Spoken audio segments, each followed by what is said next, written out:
This KFAN podcast is sponsored by Builders and Remodelers, exclusive Twin Cities provider of Elements Windows. Get the highest quality windows at unmatchable value. Visit buildersandremodelers.com for more details. In the 651 Carpets Plus studios, Wentz was full, McCarthy limited. Carson starts, right? Good morning. Good morning. And I think everything's trending in that direction. I think just everything that you just said as far as the injury designations and the fact that all we've heard going up to this point, literally to this moment, is with J.J. McCarthy, they went a full week of practice, where he's taking all the reps. Yeah. And if that's not happening and he's still on the injury report as limited, it's going to be Carson. Really, really glad you're here for myriad reasons, multiple reasons. But off what you just said, and then you take all of the conversation. See, it's the layering aspect of it, where you have to remember things that have been said the last couple of weeks, where he's only practiced once in Chicago. We need to see full practice, every rep, all the way up to a game, because things are getting forgotten in the conversations and stuff like that with this narrative. But secondly, all of the mechanics and the body and the balance and the footwork and the week they just had with Josh McCown, during the bye, it's so confusing unless you played football or specifically played quarterback, and that there's not a lot of commentary on it on the social media machine with people talking about footwork and body and balance and marrying it to get high performance. But that plays into it too. Just the way Kevin explains things for the football snob, you get it. But like for an outsider like me, I just don't completely understand what they're talking about. Well, I got to be honest. I mean, I don't understand the nuance of quarterback fundamentals. We see so many different varieties of quarterbacks, all different skill sets. It's hard to, it would be hard as a young player to watch an Aaron Rodgers and even a Jordan Love, because he kind of does the same thing where he's watched Aaron Rodgers and Aaron Rodgers has watched Brett Favre, and their mechanics are different, and then you watch like a Patrick Mahomes, it's different, right? And you watch some of these other quarterbacks that are high enders and you're like, well, I can try to do that, and like, no, we're going to start with the base foundation. Yeah, you can make some off schedule plays, we don't mind that, but we can't start you off there. That's like 400 level stuff. We need to start you off at a 100, 200 level stuff. And, those are all the details that I just don't have an eye for. When Darnold last year, when he had some rough patches, he even talked about, I got away from my feet not marrying with my eyes, or my eyes not marrying with my feet. And that's something that KOC's been talking about over and over again, because he's played the position. He's seen the way you're supposed to do it, and the way to be consistent about it to where you minimize mistakes. It's not like you're not going to make mistakes, even if you are technically sound. It's just like, let's minimize as much as we can to set you up for as much success as possible. And if that's the way he wants it done, well, he's proven that he can produce high-end quarterbacks. And, I think Daniel Jones kind of alluded to that as well when he was here. And he had that interview where he talked about, he's like, I thought I knew how to prepare, and then I got to Minnesota. Yeah. And then there's layers to how you prepare. And Mullins, backup in Jacksonville, said the same thing when he got to Jacksonville, Jones and Darnold said. So I do think that's why we all have to be patient with this McCarthy stuff. And if the ankle is prohibiting him from starting with that foundation, right, of with your feet, truly your foundation, then I think they're going to take him along really slowly and cautiously. All right. So when your career started, you played with Phillip Rivers, North Carolina State, I believe. Correct. Yeah, rookie. North Carolina State. All right. So that's kind of a 3-quarter release. It's not over the top. It's not completely sidearm. But that plays into mechanics, right? So like when you get somebody like that, where the mechanics aren't exactly the way you want them to be, and they're young, like what is the proper way to work around it? Because Rivers threw the same way all of his career and threw for thousands of yards. Well, trust me, it was a conversation that not only the draft people talked about, but also internally, if I remember correctly, they wanted to change that. They're like, one of his things was when he was getting drafted was, Well, someone's got to step in there in San Diego and fix that delivery, because it didn't look like the prototypical delivery, thinking that you have to look a certain way to play in the NFL. And believe me, there were those conversations early on, but eventually they got to the point where, like, what do you want? At the end of the day, his release is quick. He's super accurate. The ball's getting there when it needs to get there. Let's work on decision making and not so much his arm slot and maybe the lack of flexibility on his arm swing. Let's just focus on that. And it worked. And if you look at his son, who's a high ender in high school right now, it's amazing. Are you kidding me? Yeah, it's amazing the mechanics that have been genetically passed down. He throws just like his dad. During training camp, I watched probably 5 times, right after 9 to noon or during it, Josh McCown playing catch with his son. Yeah. Son's tall. Son's got same kind of blonde hair. Son throws the exact same way McCown throws. It's crazy, right? I mean, I suppose it makes sense. I mean, we're all just products of our parents. And if you've got parents that, have a certain throwing style and they teach you from the time that you're 2 years old to throw a football or baseball or swing a bat, I'm guessing you're going to look just like your pops. I will go back to McCarthy and Phillip and this whole thing. And I think for me, I think that there is a lot of Drew Brees type of similarities with the way that we probably should approach JJ McCarthy. That for me personally, we've seen a lot of big arms already in this system. We know that KOC likes to get the ball down the field. We know that he loves shots. We know that he loves deeper routes. Kirk was one of the best at that. He's the reason why we see what we see. Darnold, great arm. Now that we've seen a little bit of McCarthy, and obviously we're going to see a lot more as the season goes along, hopefully, and hopefully has a long career here. But I'm beginning to think that, like, okay, maybe strong arm, maybe not the most dynamic arm that you've seen going down the field. Can he make deep throws? Yes. Can he make bullet passes 25, 30 yards down the field? I'm not so sure it has the same Darnold effect or Kirk Cousins effect. Yeah. So it's like, maybe we should adapt our offense to look a little bit more like what Drew Brees did when he was at the Saints, where it is about quick decisions. I mean, you look at Drew, to me, he was textbook fundamentals. Everything he did came from fundamentals in the pocket. The way that he even moved around and slid around the pocket, he still kept that posture and that the way that he stood and protected the football. Like, it seemed sort of mechanical, but at the same time was effective because that's how he best had to use his arm strength. He needed his lower body and his feet to deliver that football on time and with velocity. He didn't have just a natural strong arm. That's okay. You just have to find ways to figure that out and work around that. And I think that there's a little bit of that with McCarthy. Joshua Metellus, Theo Jackson, Hitman, the corners, and Saquon with his cutbacks and his angles. O'Connell talked about it yesterday during his press conference, and he was just straight to the point. You can see one thing on the whiteboard, but during the course of the action, the way they set up these design cutbacks, they get Saquon wide, and then now all of a sudden you got this Calcaterra bit or Goddard or an offensive lineman lingering, kind of hovering, expecting a cutback. They get somebody, and that's how he goes 60. It's a big route of attack for Philadelphia when Saquon's getting these long runs. So Metellus, Theo Jackson, Hitman in the corners. Holy cow. Big game for those guys.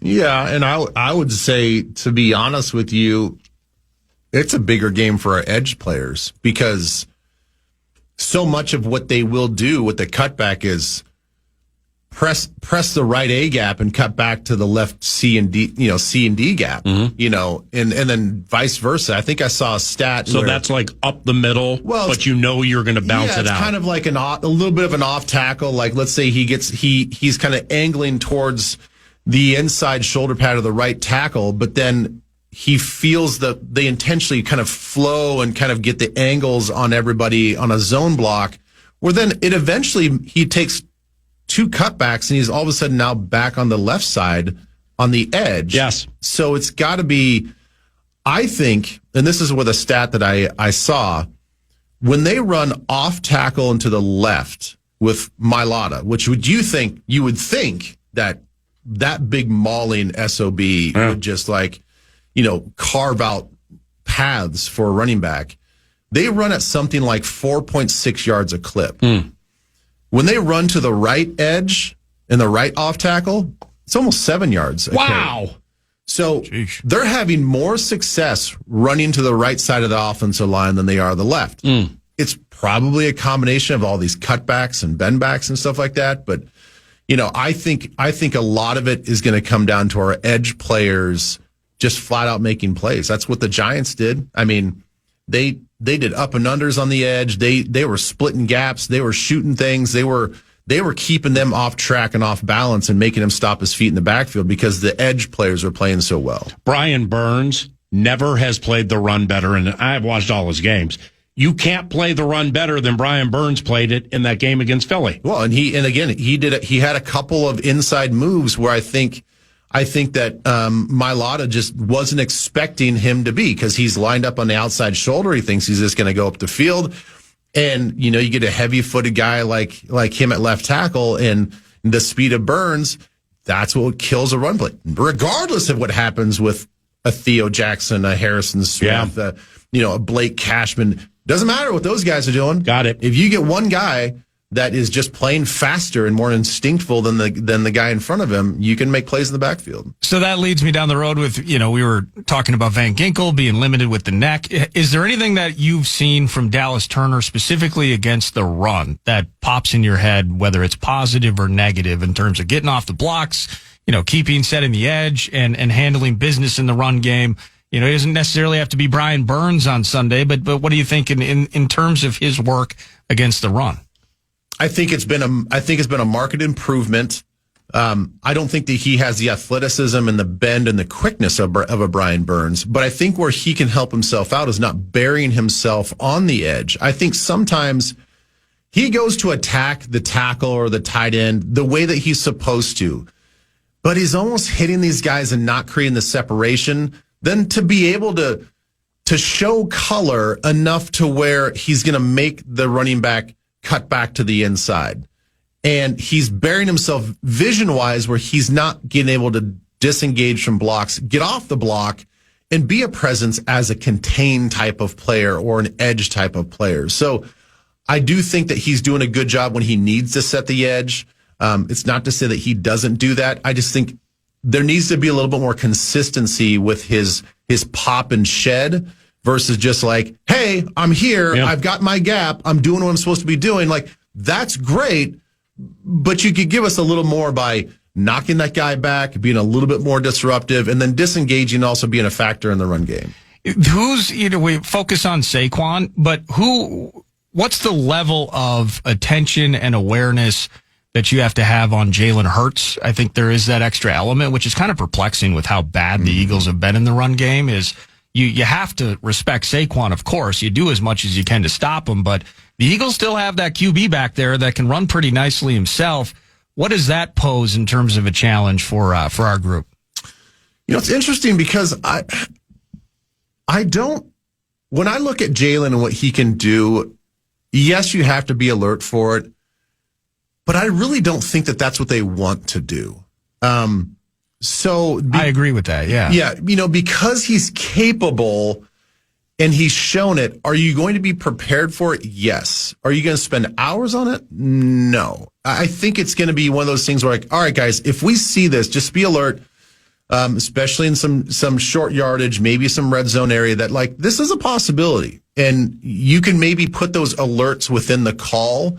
Or if you're just, film watching and understand tendency and down and distance, probably something that all the guys on the edge and the linebackers will talk about. Hey, alert QB run game, alert QB keep. That's about it. I don't think that we have to drill it too much, because as much as this offensive coordinator is catching so much heat for his lack of usage with Saquon Barkley, I'm guessing that they come into this game and they're like, well, gall darn it, we're going to impose our will, and we're going to shut these fans up, and we're going to get Saquon going, and we're going to use the play action, and we're going to try to hit some of these deep balls that we keep missing on, and we're going to try to open up this offense. And so I think their focus for this game will be much more just Saquon in that show versus getting Jalen out in the quarterback run game. Yeah, it just seemed because he already has 50 attempts this year. Now you got to factor in the tush pushes and all of that, but it's right in line with kind of how he's rolled on the ground throughout his career. Now it's less than 4 a carry, so it's more play action, trying to find that deep ball that you're talking about. And Devontae Smith's not open, AJ Brown's not open, so I'm going to scramble and get what I can on the ground. I just, in the frame of it, I was looking at the offensive line without Landon Dickerson. Cam Jurgens has kind of been, below par from his standpoint. The right guard, I'm forgetting his name, Tyler Steen's kind of a downgrade from Mekhi Becton. I just, this feels in the moment like there's part of me that just kind of clicks in, like Jalen Hurts with his legs affecting things. Whether it is maybe not getting down the field for 40, but maybe moving chains on the ground at some point. Well, I mean, I think it's certainly a factor. I mean, and then you got to look at what we're doing defensively in the pass game. I mean, what are we, the third best pass defense in the league? Well, we're also facing like the second most pass attempts. So, sometimes these stats get a little skewed. We're like, yeah, well, we're like top 5 in the passing game. Like, yeah, but you're also like, you're in the bottom part of the league when it comes to pass attempts. So it's easy to be up there, but the fact that we've faced a lot of passing situations and we're holding up, if that remains true for this weekend's game, then yeah, you might see scrambling around. You might see off schedule plays by Jalen Hurts. And of course, certainly, he can run it. He's effective. He's not necessarily a game breaker. He's not a Kaepernick when he's running the football, but he can make some plays and move the chains like you were saying. With Cashman practicing in full, who do you think hits the bench and why? Wilson or Ivan Pace Jr.?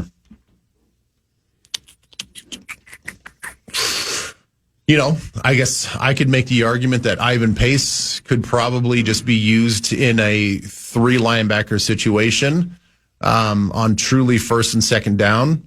And I think if there is a debate about it, I think that they might be better off having Eric Wilson out there taking that position, especially in nickel, especially when they're just going to go 2 linebackers. And I trust those 2 guys in coverage a little bit more than I do with IP. Do you need to see more from Javon Hargrave and or Jonathan Allen?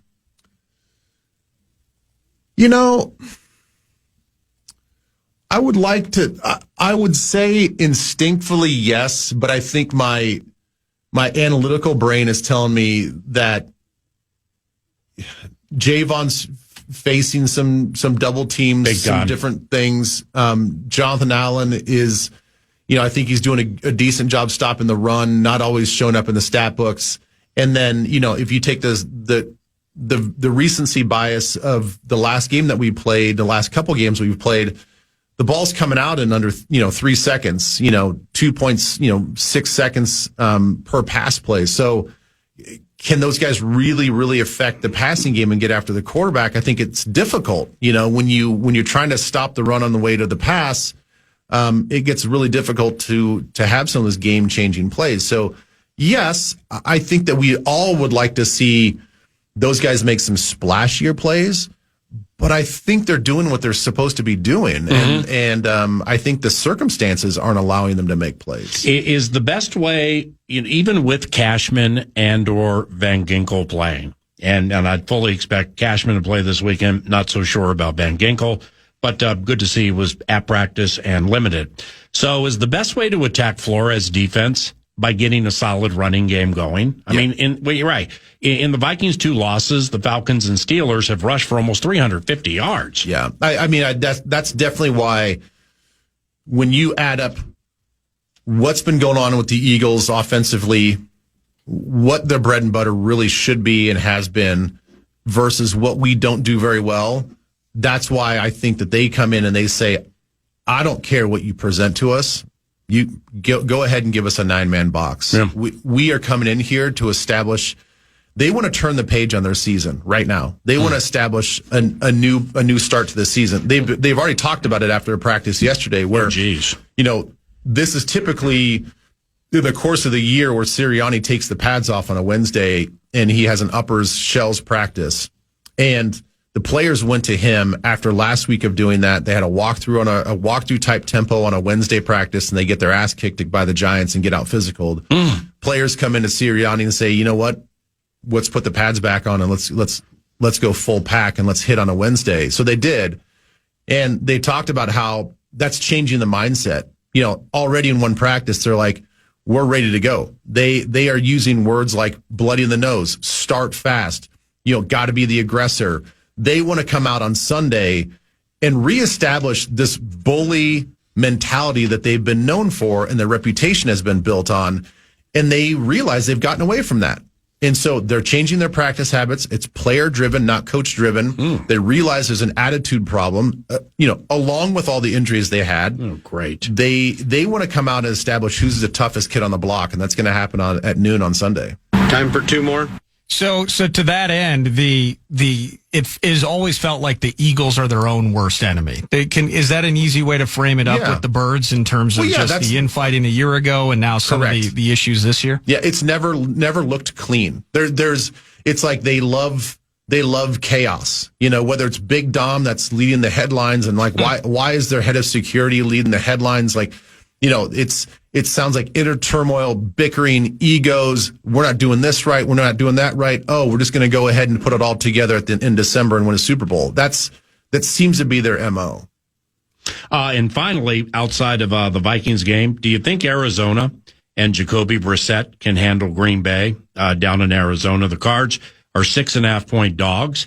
I was really impressed in patches of the game at how in control Jacoby Brissett was with Petzing's offense and pushing Indianapolis into a good one. What do you think? I think there's a chance. I think that Green Bay has regressed a little bit, and I'm not saying they're a bad football team by any means, but the first couple of weeks of the season, people are ready to crown them the Super Bowl champs, and I think they've come back from that a little bit. I think Arizona just has a little too much going on with Brissett, the running back situation, coach losing his mind on the sidelines and getting fined $50,000 for hitting a player in the chest, which I fully support based on what the player did. I do not see them. If I'm a betting man, I think the Packers win this one. Thank you, Nacho. See you this weekend. All right. Thank you. See you. By the way, your segments are provided by CCRF, Children's Cancer Research Fund. As we should all know at this point in time, it's a local charity that raises money to support kids with cancer and, as important, families dealing with the kids with cancer. So, please, if you can, $1, $2, $5, $1 million, whatever you can give, please give to CCRF. Watch on TV today, channel 5, 3 o'clock. See you Sunday, all right? Thank you. Ben Leber at Nacho Leber via X. Second half of the presentation begins with the Vox of all Voxes ever to Vox. Welcome to U.S. Bank Stadium. The Fan, along with two men in a junk truck, want to give you a chance to put $1,000 in your hand with the National Cash Contest. This hour's keyword is bills. Use the keyword bills at KFAN.com. Again, the keyword is bills, KFAN. Alan Roach. Good morning, PA. I got to tell you, my positioning today is a little bit intimidating. I mean, in the last 60 minutes, you've had Brian Baldinger, Nacho Libre, two elite football minds, former football players, and now you get to Alan. It's kind of like seventh grade social studies. You walk into the class and you have you read a chapter of the book, and then the social studies teacher spends an hour lecturing about it, and then after that you have a film strip where all the kids lay their heads on the desk. I kind of feel like the film strip today. Alan, you are the Vox of all Voxes ever to Vox. Vox. At Mile High Roach, you've carved your niche into the 9 to noon fabric and represent yourself quite well. So I appreciate the compliments on the set list, and you're right, they are elite football minds, but as are you. And man, Missed you by a week at Tottenham Hotspur. Did you enjoy Vikes Jets and Broncos? Yeah, PI was actually in Tottenham Hotspur for the Viking Browns. Oh, that's right. I did not have a credential, so I couldn't come up and say hi. Right. I think I even failed to send you a text and say hello. That's okay. But I was sitting right below you, right where Jordan Addison caught his touchdown pass in the corner of the end zone to put the Vikings on top. So I had a great time there. What was that like, being Mile High Roach, the fan, and right in front or right next to the game-winning touchdown for the man of the match, Jordan Addison? The only negative there is, given you're 6'7", the person who sat behind you probably didn't see it. Yeah, there was a lot of standing up, and there was a lot of Viking fans. I mean, obviously, it was the Browns' quote-unquote home game.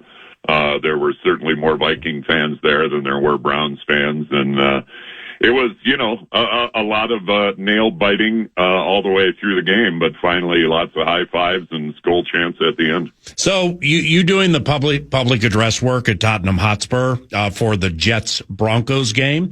How good is the anti-Vikes team? I mean, it was, actually I was in Colorado when you were in London, and so therefore I got up early and found a place to watch it, and I nearly went back to sleep, man. Justin Fields had like 17 passing yards middle of the third quarter. It was just terrible, but nevertheless, the anti-Vikes team. What do you think of them Broncs? Well, obviously the strength of the Broncos is their defense. And, for the anti-Vike being the self-proclaimed offensive genius that he is, you'd think that maybe the offense would be able to put up a few more points than they did against the Jets. I told a couple of people who were in the booth with me as soon as the game was over, what was the final 12, 11, 9, whatever it was. I said, you know what? I feel football dumber today just by watching this. It was an unbelievably inept offensive performance by the New York Jets. Yep. Maybe the most inept that I've ever seen in person. I know statistic-wise it was, in the top 10 worst since the Super Bowl era or something, but man, I think it's the worst that I've ever called. The Eagles this weekend, Alan Roach is the voice of U.S. Bank Stadium. So for me, starting from 30 minutes to showtime until all the announcements up to the game, then during the game, Alan will be voxing a U.S. Bank Stadium game for the first time since the team blew out the Bengals, which feels like a year ago. Eagles this weekend, what do you think about the game? Well, I'm just like everyone else. I'm just a fan and just a rube myself. And so, one day I wake up and I'm all excited. Oh, yeah, it's going to be Carson Wentz and he's going to have revenge on his mind and he's going to have that chip on his shoulder. And then, the next time I wake up and I go, oh, man, we're catching the Eagles at the wrong time. They're going to be awfully angry coming in with 2 losses in a row. But then the next day I wake up thinking, oh, man, we're catching them at just the right time. They've lost. So I don't know. I go up and down, and man, has the NFL just been up and down itself as a league this year. I mean, you had the 2 only undefeated teams in the NFL 2 weeks ago, the Bills and the Eagles, that now suddenly have come back to the pack with each of them having 2 losses in a row, and probably 2 losses that neither of those teams should have taken. So absolutely anything can happen. And when you're playing in the environment of U.S. Bank Stadium with the best fans in the National Football League, that gives the Minnesota Vikings an advantage, I think. So Wentz goes full with practice yesterday. You've said his name before. I think they introduced defense for Cincinnati, so we've never really gotten the Carson Wentz, but you probably need to get his name ready to rock this weekend, right? Yeah, I assume it'll probably be offense coming out of the tunnel. Normally they do that all season long, go back and forth. And you're right, it was the defense for the Bengals, and it was the offense for that first home game against the Falcons. And, of course, it was JJ there. So I did get to announce Carson Wentz through the game against the Bengals, but this will be the first time out of the tunnel, and I'm guessing he'll get a nice warm welcome, especially from those big Viking fans just to the west of you. Do you work? Well, yeah, yes, you do. Okay, so when I ask, do you work on even a name as remedial as that into games? So the answer would be yes. But when it comes to working on a name like Carson Wentz, when you practice it, do you try to figure out where to draw out the elite gift given to you? Carson Wentz, do you go through myriad options to figure out which one you like? For that exact reason, I don't. I think we had this conversation before the J.J. McCarthy introduction for the first time, and I said, you know what, I don't do that because I'll make myself crazy. Right. I mean, I'll go through it. There's 7 different ways with little nuances of how to say this name differently. And, should I draw it out here? Should I make it abrupt there? That would make me crazy. So I just wait until it's time to go and do my best. And if I feel like after the fact it needs to be changed, then we'll worry about it the next time. But, and with only 3 syllables, Carson Wentz, I mean, there's not a whole lot you can do with that, but I'll make it as exciting as I can, I promise. So you're telling me if Pisa Tino Isamoa or Brandon Malumaluna were playing in a game at U.S. Bank Stadium, the first time you would look at their name or practice their name would be when you bust loose on the microphone? Well, if it's one of those, 7-syllable kind of names, I would make sure I have all the syllables right and know how to say the name. But yeah, I wouldn't practice of how to say it excitedly. I would just make certain that I know how to say all the syllables correct. And then I would just, I'd just fire a shot in the air and see what happens. All right, so you're in London. I'm in Denver visiting child, who now stays in Capitol Hill, and I stayed by the Cherry Creek Mall. So therefore, doing some driving around and stuff. Is this the worst Denver road construction ever has been?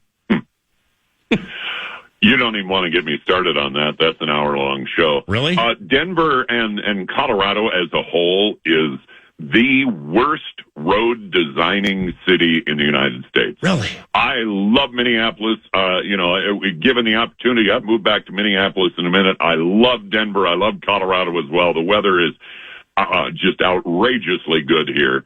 But every time somebody asks me about Colorado, that's the first thing out of my mouth is, in Denver, they never, ever bothered about building roads. They just started building houses and hospitals and schools and stores. And then after they get an entire neighborhood built, they're like, oh, we forgot. We need roads. And the freeway system here is terrible. It's just basically 2, a north-south and an east-west. So if you need to get from the northeast to the southwest, good luck. You're going to go through 260 stoplights. Right. And yeah, just like every city in America in the summertime when the sun is out, they're going to have orange cones everywhere. So yeah, don't get me started about the roads here, PA. What last couple here for Alan Roach at Mile High Roach via Twitter. He's the Vox of all Voxes, ever to Vox, voice of U.S. Bank Stadium, Super Bowls, Europe games, and the Colorado Avalanche at Ball Arena. What do you love about your Avs this year? What I hate about my Avs this year is that I have missed the first 2 home games, and I'm going to miss the third home game, which is, I believe, this Saturday night. So I will be at the beautiful Viking Lakes Omni awaiting my 7 a.m. ride down to U.S. Bank Stadium to get ready for the Vikings and Eagles on Sunday. So I will have missed the first 3 games of the home NHL season for the Avalanche this year. It's painful. It's always the worst part of my job is conflicts and having to allow someone else to sit in my seat somewhere. And I hate that with the Avalanche, but get back into it, and there's, still, 38 home hockey games to go, so I'll be ready for that. And you know what? The Avalanche are the Avalanche. They've got that core. When you have Nathan McKinnon and Cale Makar on the same team, and then you add into that the captain who hasn't played in 3 years and Gabe Landeskog and the respect that he holds around the locker room, this team is going to be there at the end. And unfortunately, over the last couple of years, that hasn't been enough. They haven't made that long playoff push. But I think this year, with having Landeskog and keeping him healthy all year, I think the Avalanche are going to be a big-time player come May hockey. Well, you got some names with these Avs too. I mean, maybe they've been on the team before and I missed it, but like Ilya Solovov. I mean, how do you say that guy's name? Any idea? Well, that's the thing. I haven't been there, PA. I haven't showed up for work yet. Wait till you get a load of Ilya. Joel Kiwanta, maybe. Zakhar Bartikov. We have one of the most, it's not a 7-syllable name, but it's one of the more unusual names in the hockey. Ivan. Ivan. First name Ivan, surname Ivan. Right. Ivan. And of course, the very first time I ever announced his name, I got it wrong. I said Ivan. Oh, really? I was corrected. Yeah, yeah. And then now you miss 3 games. You're not going to get Wally pipped. The only person who could Wally pip you, there only are 2 of them, and they're both dead. Harry Callis and John Facenda. So you got nothing to worry about, okay? All right. Well, I put Bob Shepard into that mix too. Oh yeah, and God rest his soul too, I think. Okay, and Bob Casey. Bob Casey has been my idol ever since I went to a Twins game when I was 5 years old, and Bob Casey is very much responsible for the love that I developed and the interest that I developed in wanting to be a PA guy. And I've met Bob Casey, some of Bob Casey's family over the years. Wonderful family, wonderful man, and just a big shout out to Bob Casey. Pay homage No smoking in the Metrodome. Yes, pay homage to him Sunday, Vox, with no smoking in U.S. Bank Stadium. Oh, the fiendish Halloween laugh. All right, call you soon, all right? Love you, PA. Skol Vikes. See everybody on Sunday. Love you too, bud. See you on the field on Sunday. Alan Roach, the Vox of all Voxes, ever to Vox, and welcome to U.S. Bank Stadium at Mile High Roach via X. Back after this.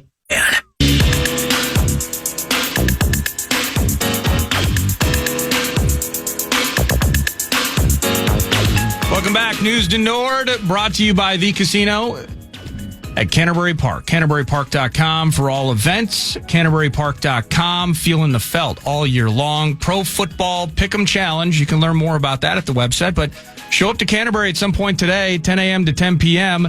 You just pick the weekend of NFL games. And a winner, a little walking around money each week, but then at the end of the year, they're going to pick somebody, a grand prize winner, going to get free fuel for a year courtesy of Quick Trip. So thank you, Canterbury. And thank you for some entertainment last night. Not Softies Mariners, but the Blue Jays, who found their offense, and they beat up on the M's. 13-4 was the final. Shane Bieber gave up 2 runs in the first, but then was mostly perfect the rest of the way.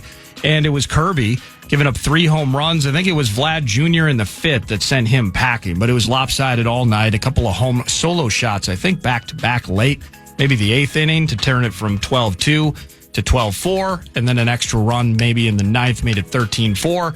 And game 4 is this evening, and it will be, I believe it is, Max Scherzer in those eyes versus Castillo. So a fun pitching matchup in game 4 this evening.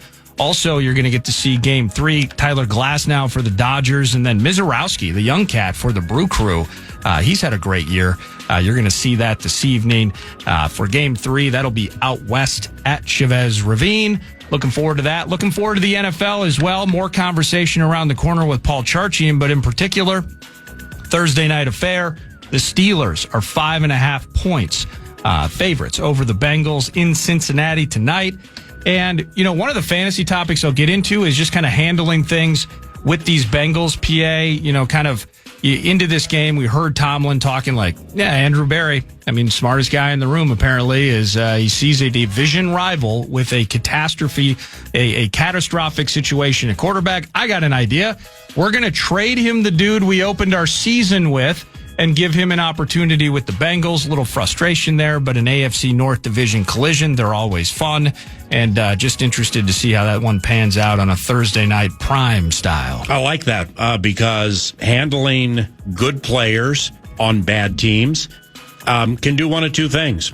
Big box scores like that can lead you to a championship, or they languish like Garrett Wilson. Yeah. I mean, Garrett Wilson, this wide receiver for the Jets, is so super talented, and he's just a blank spot on the bingo card, man. Yep. So now you got like Jamar Chase and T. Higgins. Tonight, I think Aaron Rodgers throws for 3 touchdowns or more this evening. Yeah. I think he's going to chew up that Bengals defense a little bit. And, back to the Mariners for a second. I watched a couple of innings. They were up 2-0 when I stopped watching. But following Softy's tweets, it was a lead again last night. He middle of the game, guys, we all would have taken up 2-1 after 3. Oh, the odds of a sweep were slim. Shake this bleep off and go get tomorrow. Yeah. Period. Well, you picked the perfect time. If you stopped watching when it was 2-0, you picked the perfect time, man. Rodriguez with that inning and with that 2-run shot in the first inning. And it's like, oh, here we go. Game 3 is upon us. And then it was just an avalanche. Jimenez with the home run in the second, all the way through. George Springer, former Astro, I believe, hits a home run. Bieber got some dog to him. Yeah, Bieber had struggled, I think, in his previous start. That was part of the conversation into the game. Mm-hmm. He was terrific last night. Very similar. You just felt like early run for the Brewers, and then Yamamoto shuts them down. Very similar last night for a Blue Jays team that hasn't had their offense in like a week. Well, they found it. They found it in a big way. Hopefully they save some if you're a Jays fan. But game 3 tonight, or game 4 tonight, rather, is going to be awesome. And as we've talked about, I'm rooting for the Mariners, man. I'm rooting for Softy's team. Me too. I hope that I hope that they come through, and I still believe they can, getting it at home in particular with this one tonight. But man, that was ugly. Let's hook up with an old friend. We will take you to church from a fantasy perspective each and every Thursday about 11:05, and that's around the corner on KFAN.